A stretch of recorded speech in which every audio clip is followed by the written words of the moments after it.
तो hello and नमस्कार देवी और सज्जनों, कैसे हैं आप लोग। देखो, आप लोगों का तो पता नहीं, लेकिन देश में दो ऐसे लोग जरूर हैं जो इस समय बिल्कुल ठीक नहीं है। Obviously you guys know them, that is Samay Raina and Ranveer Allahbadia. And first of all, मैं किसी की भी साइड नहीं लेने वाला हूँ इस वीडियो में कि कौन गलत था कौन सही था, क्योंकि एवरीवन नो दैट कि जो कुछ भी हुआ उस एपिसोड में, जो कुछ भी बोला गया वो गलत ही था, उसे कोई भी जस्टिफाई नहीं कर सकता। But the main thing is that कि क्या मैटर इतना बड़ा था कि पूरा हिंदुस्तान इसमें इन्वॉल्व हो गया। मतलब कि media, politicians, social media influencers, आजकल के जेनजी बाबा, इन सब प्रजाति के लोगों ने इस इशू को एक नेशनल इशू बनाने का प्रयास जो किया, दैट इज सरप्राइजिंग। क्योंकि इससे पहले इस तरीके के केसेस में ऑडियंस ही सारी चीज हैंडल करते आई है, तो गवर्नमेंट को इसमें इन्वॉल्व होने की जरूरत ही नहीं थी। सही बात। क्योंकि आई थिंक ऑडियंस के पास वो पावर है कि वो ट्रेंड चला के, हैशटैग चला के, बॉयकॉट करके इस तरीके की चीज को मतलब इंटरनेट से डिलीट करवा सकती है। जबकि गवर्नमेंट का काम है जो एक्चुअल नेशनल इश्यूज हैं उनको सॉल्व करना, और मीडिया का काम है कि जो एक्चुअल नेशनल इश्यूज हैं उनको जनता के सामने पेश करना। लाइक फॉर एग्जांपल, अभी की बात है दिल्ली के रेलवे स्टेशन पर जो हुआ, या कोलकाता का murder case. These are the real national issues जिनके ऊपर गवर्नमेंट को काम करना चाहिए। अरे बाप रे, ये तो धोती खोल रहा है। ये सोशल मीडिया वाला केस तो आप, मैं, हम सब मिलकर भी सॉल्व कर सकते हैं।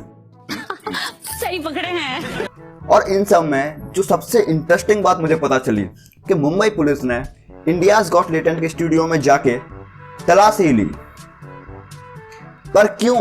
मुझे क्या पता, मुझसे पूछे जा रही है बार बार। I mean, क्या तलाशने गए थे आप? कोई गड़े हुए जोक्स जो शायद यूट्यूब पे ना आ पाए हों? मतलब हो सकता है कि समय भाई ने कुछ जोक्स वहीं गड्ढे वड्ढे खोद के दफना दिए हो। कोई सेंस है इस बात की? पर खैर चलो, पुलिस का तो काम ही है ये।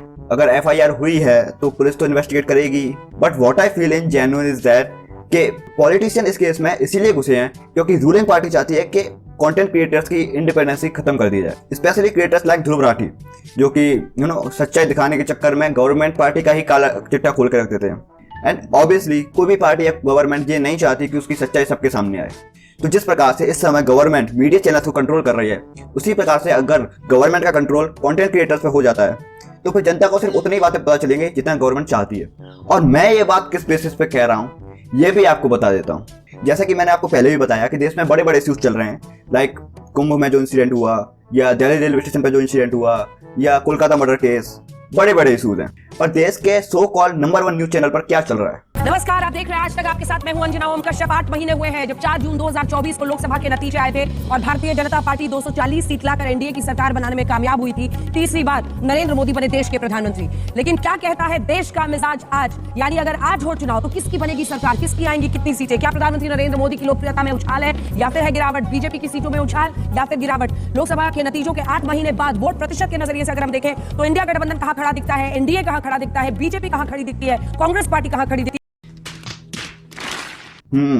और आप इस वक्त ही कोई न्यूज चैनल खोल के देख लीजिए, 4 लोग बैठे होंगे, एक रूलिंग पार्टी का, दूसरा अपोजिशन पार्टी का, तीसरा राजनीतिक विशेषज्ञ और चौथा न्यूज एंकर।